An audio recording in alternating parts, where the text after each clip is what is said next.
ಒಂದು ಬೆಲೆ ತಗೋಬೇಕಾರ ನಮ್ಗೆ ಯಾವಾಗ ಒಂದು ತಪಸ್ಯ ಹೆಂಗ್ ಮಾಡ್ತಾರಲ್ಲ ಗುರುಗಳು ತಪಸ್ಸರ್ ಹೆಂಗ ಮಾಡಿ ಸಿದ್ಧಿ ಪಡ್ಕೋತಾರ ಆ ರೀತಿ ಇರ್ತಕ್ಕಂಥ ಇದು ಹೋರಾಟ. ನಾವೆಲ್ಲರೂ ಕೂಡ ಇವತ್ತ ನಾವು ಅಗಲಾಡಂಗಿಲ್ಲ ಅಂದ್ರ ಇದೇ ಶಶಿಕಾಂತ್ ಗುರೂಜಿ ಅವ್ರು ಹೇಳ್ರು, ಚನ್ನಪ್ಪ ಅವ್ರು ಹೇಳ್ರು, ನಿಪ್ಪಾಣಿಯ ಅನೇಕ ನನ್ನ ಮಿತ್ರರು ಕೂಡ ಬಹಳ ಚೆನ್ನಾಗಿ ಮಾತಾಡಿ ಹೇಳ್ರು. ನಮ್ಮ ಗಾಂಭೀರ್ಯ ತೋರಿಸ್ಬೇಕು. ಹೋಗಿದ ಒಂದಕ್ಕೆ ಹೋಗಿರ್ಬೇಕು 2-3 ತಾಸು ಗಂಟೆ ಹೋಗ್ತೇವೆ. ನಾವ್ ಯಾರ್ಯಾರು ಬಾಜು ಕರಿಯಲ್ಲ ಬಡ ಬಡ ಬಂದು ಕೂತು ಇಲ್ಲಿಂದ ಆ ದಂಡೆ ತನಕ ಕೊಂಡ್ಬೇಕು.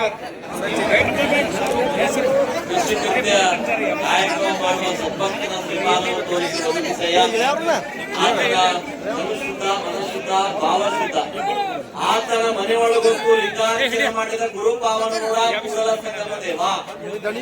ಬಸವಣ್ಣವರು ಕೂಡ ಹೇಳ್ತಾರೆ, ರೈತರ ಮನೆ ಒಳಗೆ ಹೋಗಿ ಸ್ವಾಮಿಗಳು ಲಿಂಗ ಪೂಜೆ ಮಾಡ್ಕೊಂಡ್ರ ರೈತರ ಪಾವನ ಆಗೋದಿಲ್ಲ, ನಮ್ಮಂತ ಸ್ವಾಮಿಗಳು ಪಾವನ ಆಗ್ತಾರೆ, ನಿಮ್ಮಂತ ರೈತರು ಮಾರಿ ನೋಡಿದ್ರ ಅಂತ ಹೇಳ್ತಾರೆ.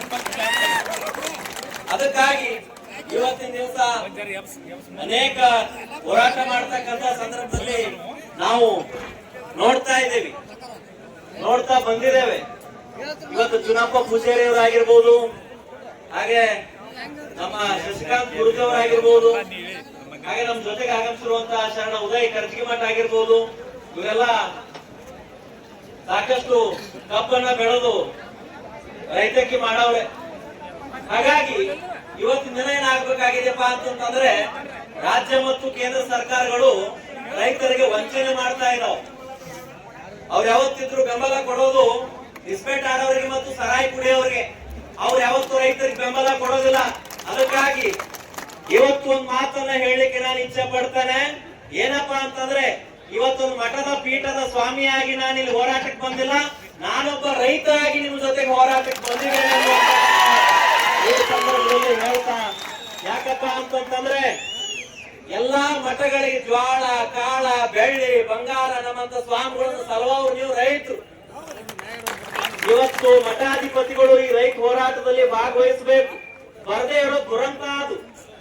ಯಾಕಪ್ಪ ಅಂತಂದ್ರೆ, ಬೆಳಕಾದ್ರ ನಾವು ಲಿಂಗ ಪೂಜೆ ಮಾಡ್ಕೊಂಡು ಬಾಯಾಗ ಒಂದು ತುತ್ತು ರೊಟ್ಟಿ ಹಾಕ್ತೀವಪ್ಪ. ಕಾರಣ ಅಂತಂದ್ರ ಶಾಸಕರಲ್ಲ, ಸಚಿವರಲ್ಲ, ಮುಖ್ಯಮಂತ್ರಿ ಅಲ್ಲ, ರೈತರು ನೀವು. ಅದಕ್ಕಾಗಿ ನೀವು ಬಹಳ ದೊಡ್ಡವರು. ಅದಕ್ಕಾಗಿ ಬಸವಣ್ಣವ್ರು ಹೇಳ್ತಾರೆ, ಕೃಷಿ ಕೃತ್ಯ ಕಾಯಕವ ಮಾಡುವ ಸದ್ಭಕ್ತನ ಶ್ರೀಪಾದವ ತೋರಿಸಿ ಬದುಕಿಸಯ್ಯ. ಆತನ ತನು ಶುದ್ಧ, ಮನ ಶುದ್ಧ, ಭಾವ ಶುದ್ಧ. ಆತನ ಮನೆಯೊಳಗೆ ಹೋಗ್ತು ಲಿಂಗಾರ್ಚನೆ ಮಾಡಿದ ಜಂಗಮ ಪಾವನ ಅಂತ ಹೇಳ್ತಾರೆ. ಅದಕ್ಕಾಗಿ ರೈತ ಪರ ಧರ್ಮ ಯಾವ್ದಾರ ಇದ್ರೆ, ಕನ್ನಡ ಪರ ಧರ್ಮ ಯಾವ್ದಾರ ಇದ್ರೆ, ನೇಗಿಲ ಯೋಗಿಗೆ ಸಪೋರ್ಟ್ ಮಾಡುವಂತ ಧರ್ಮ ಯಾವ್ದಿದ್ರೆ ಅದು ನೇಗಿಲ ಯೋಗಿಯ ಧರ್ಮ, ಅಪ್ಪ ಬಸವಣ್ಣನ ಧರ್ಮ ಅನ್ನುವಂಥದ್ದನ್ನ ನಾವು ಅರ್ಥ ಮಾಡಿಕೊಳ್ಬೇಕು. ಈ ಸಂದರ್ಭದಲ್ಲಿ ಇವತ್ತು ಮಠ, ಪೀಠ, ರಾಜಕೀಯ ಪಕ್ಷಗಳನ್ನು ಬಿಟ್ಟು ನಿಮ್ಮ ಜೊತೆಗೆ ಸ್ವಾಮಿಗಳು ಹೋರಾಟಕ್ಕೆ ಬೆಂಬಲವನ್ನು ಕೊಡಬೇಕಾಗಿದೆ. ಬೆಂಬಲ ಕೊಟ್ಟರೆ ನಾವು ನಿಜವಾದ ಸ್ವಾಮಿಗಳು. ಯಾಕಪ್ಪ ಅಂತಂದ್ರೆ, ನಾವು ನಮ್ಮ ಪೀಠದ ಹೊಲದಾಗ ನಮ್ಮ ಜಮೀನ್ ಒಳಗಡೆ ಕಬ್ಬು ಹಚ್ಚೇವ, ಸೋಯಾಬೀನ್ ಹಚ್ಚಿದೇವ, ಎಲ್ಲಾ ಮಾಡಿದೆವು. ಅದಕ್ಕಾಗಿ ಇವತ್ತು ಸ್ವಾಮಿಗಳಾಗಿ ನಿಮ್ ಜೊತೆಗೆ ಬಂದಿಲ್ಲ, ನಾನು ಒಬ್ಬ ಉನ್ನತ ಮಟ್ಟದ ರೈತ ಆಗಿ ನಿಮ್ ಜೊತೆಗೆ ಬಂದಿದ್ದೇನೆ ಅಂತ ಅನ್ನುವಂತ ಮಾತನ್ನ ಈ ಸಂದರ್ಭದಲ್ಲಿ ಹೇಳ್ತಾ, ರೈತರ ವಿಷಯಕ್ಕೆ ಬಂದಾಗ ಯಾವ ರಾಜಕೀಯ ಪಕ್ಷಗಳನ್ನು ಬಿಟ್ಟು, ಯಾವ ಮಠ ಪೀಠಗಳ ಪಕ್ಷಗಳನ್ನು ಬಿಟ್ಟು, ಜಗದ್ಗುರು ಸ್ಥಾನಗಳನ್ನು ಬಿಟ್ಟು, ಗದ್ದಿಗೆ ಪರಂಪರೆಯನ್ನು ಬಿಟ್ಟು ಇವತ್ತು ನಿಮ್ಮ ಜೊತೆಗೆ ನಾವು ಕೂಡ ರೋಡ್ ಒಳಗಡೆ ಕುಂಡಲಿಕ್ಕೆ ತಯಾರಾಗಿದ್ದೇವೆ. ಯಾವಾಗಲೂ ಕೂಡ ನಿಮ್ ಜೊತೆಗೆ ನಾವಿದ್ದೇವೆ ಅನ್ನುವಂತಹ ಧರ್ಮವನ್ನ ಇಲ್ಲಿ ಪ್ರತಿಪಾದನೆ ಮಾಡ್ತಾ, ನೇಗಿಲ ಯೋಗಿಗೆ ನ್ಯಾಯ ಸಿಗ್ಬೇಕು. ಯಾಕಪ್ಪ ಅಂತಂದ್ರೆ, ಇವ್ರು ಏನ್ ಮಾಡ್ತಾರಂತಂದ್ರೆ, ಬರೀ ಅಲಂಕಾರ ಮಾಡ್ಕೊಂಡು ತಿರುಗ್ತಾರ. ಬರೀ ಅಲಂಕಾರಿಕ ವಸ್ತು ಆಗ್ಬಿಟ್ಟ. ಇವತ್ತು ರೈತ ಅಂತಂತಂದ್ರೆ ಅಲಂಕಾರಿಕ ವಸ್ತು ಆಗ್ಬಾರ್ದು. ಯಾವಾಗಿದ್ರು ನಮ್ಮ ಲಿಂಗಾನಂದ ಸ್ವಾಮಿಗಳು ಒಂದು ಮಾತನ್ನ ಹೇಳ್ತಿದ್ರು, ಬ್ಯಾಂಕ್ ಮ್ಯಾನೇಜರ್ ಇದ್ರೆ ಅವ್ನ ರೊಕ್ಕದ ಕಟ್ಟಿಯನ್ನು ಕಡ್ಕೊಂಡ್ ತಿನ್ನೋದಿಲ್ಲ, ಅವ್ನ ರೊಟ್ಟಿನ ತಿನ್ನಬೇಕು ಅನ್ನುವಂಥದ್ದು.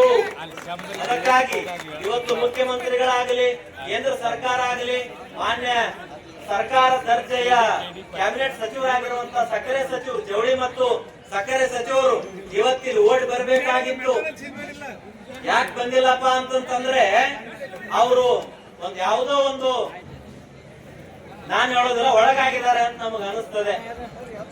ಯಾವುದೋ ಒಂದು ಪಕ್ಷಕ್ಕೆ ಕಟ್ಟಿ ಬೀಳಬಾರ್ದು. ಯಾಕಂದ್ರೆ ಅವರು ಹೊಲ ಅದಾವು, ಮನಿ ಅದಾವ, ಎಲ್ಲ ಅದಾವ್. ಆದ್ರೆ ಅವರೊಬ್ಬ ರೈತರಾಗಿ ಮಂತ್ರಿ ಸ್ಥಾನ ದೊಡ್ಡದಲ್ಲ, ಇವತ್ತಿರ್ತದ ನಾಳೆ ಹೋಗ್ತದ. ಆದ್ರ ನೀವು ಹಸಿರು ಶಾಲ್ ಹಾಕೊಂಡು ಏನ್ ಬಂದಿದಿರಲ್ಲ, ನಿಮ್ಮ ಸ್ಥಾನ ಯಾವತ್ತೂ ಶಾಶ್ವತವಾಗಿರ್ತದ. ಅದನ್ನ ನೀವು ಅರ್ಥ ಮಾಡ್ಕೊಡ್ರಿ. ಡಿಸಿ ಬರ್ಬೋದು, ಎಸಿ ಬರ್ಬೋದು, ಮಂತ್ರಿ ಮಹೋದಯರು ಬರ್ಬೋದು. ಆದ್ರ ಅವ್ರು ಬಂದ ತಕ್ಷಣ ನಾವು ರೊಟ್ಟಿ ಗಂಟೆ ಬಗಲಾಗ ಹಾಕೊಂಡು ಮತ್ತೆ ಸಂಜೆಕ್ಕ ಚಲೋ ಚಾ ಕುಡಿಯಾಕ ನಮ್ಮ ಮನೆಗೆ ಹೋಗೋದಲ್ಲ. ಅವ್ರ ಬೆಂಬಲ ಬೆಲೆಯನ್ನ ಘೋಷಣೆ ಮಾಡುವವರೆಗೂ ಕೂಡ ಇಲ್ಲಿ ಕೂಡ್ಬೇಕು ನೀವೆಲ್ಲರೂ ಕೂಡ. ಅಂದ್ರೆ ನೇಗಿಲ ಯೋಗಿ ನಿಜವಾದ ಧರ್ಮ ಇದು.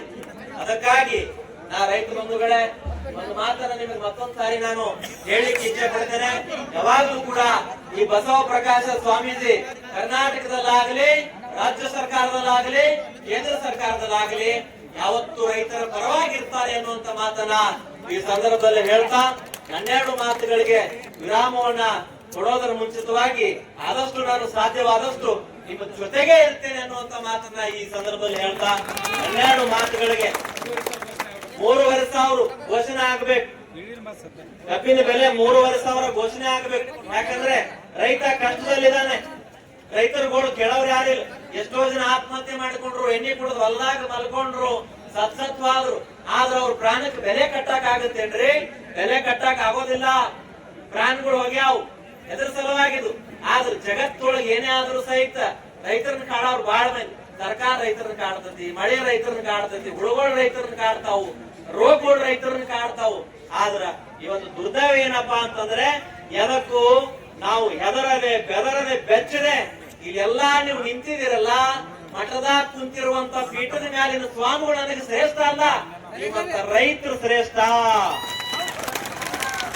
ವಿಧಾನಸಭೆಯಲ್ಲಿ ಕೂತಿರುವಂತ ರಾಜಕಾರಣಿಗಳ ಶ್ರೇಷ್ಠ ಅಲ್ಲ.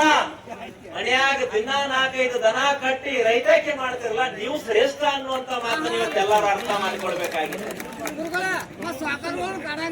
ಇವತ್ತು ಏನಾಗಿದೆಪ್ಪ ಅಂತಂದ್ರೆ ನಾವು ಬಹಳ ಸಂದಿಗ್ಧ ಪರಿಸ್ಥಿತಿ ಒಳಗಿದ್ದೇವೆ ಬಂಧುಗಳೇ.